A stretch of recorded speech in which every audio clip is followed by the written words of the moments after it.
Hi guys! To send a PDF file from your WhatsApp on PC, just open the application, open a chat with the person you wish to send file to, then click on the paperclip icon and click on Document.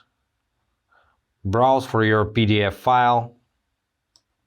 Let me expand this. This is my PDF file. In my case, it's in download, so you need to browse for your file, of course. And click on the file, click on Open, or just double click on the file.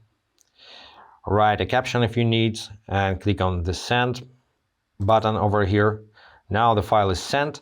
And another way to send files is to open folder with your file. Let's go to Downloads. And just drag and drop this file right into your chat. Click Send.